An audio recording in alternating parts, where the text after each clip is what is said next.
પંચાયત સમાચાર 24 માં આપનું સ્વાગત છે। દાહોદમાં જિલ્લા કલેક્ટર સુરભી ગૌતમના અધ્યક્ષસ્થાને સંકલન સમિતિની બેઠક વિકાસના કામો અને વહીવટી કામગીરીની સમીક્ષા કરાઈ। દાહોદ જિલ્લા સેવા સદન ખાતે 18 જુલાઈના રોજ જિલ્લા કલેક્ટર સુરભી ગૌતમના અધ્યક્ષસ્થાને જિલ્લા સંકલન સમિતિની એક મહત્વપૂર્ણ બેઠક યોજાઈ હતી।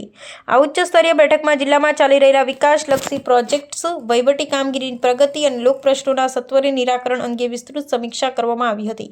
આ સંકલન બેઠક દરમિયાન ઉપસ્થિત જનપ્રતિનિધિઓ દ્વારા પ્રજાના હિત અને સ્થાનિક સમસ્યાઓને લગતા વિવિધ મુદ્દાઓ રજૂ કરવામાં આવ્યા હતા, જેના પ્રત્યુત્તરમાં સંબંધિત વિભાગોના અમલીકરણ અધિકારીઓ દ્વારા સકારાત્મક અભિગમ દાખવી સંતોષકારક જવાબો પૂરા પાડવામાં આવ્યા હતા। આ ઉપરાંત પડતર પ્રશ્નોના ઝડપી અને પારદર્શક ઉકેલ માટે વહીવટી તંત્ર દ્વારા સ્પષ્ટ દિશા નિર્દેશો પણ નક્કી કરવામાં આવ્યા હતા।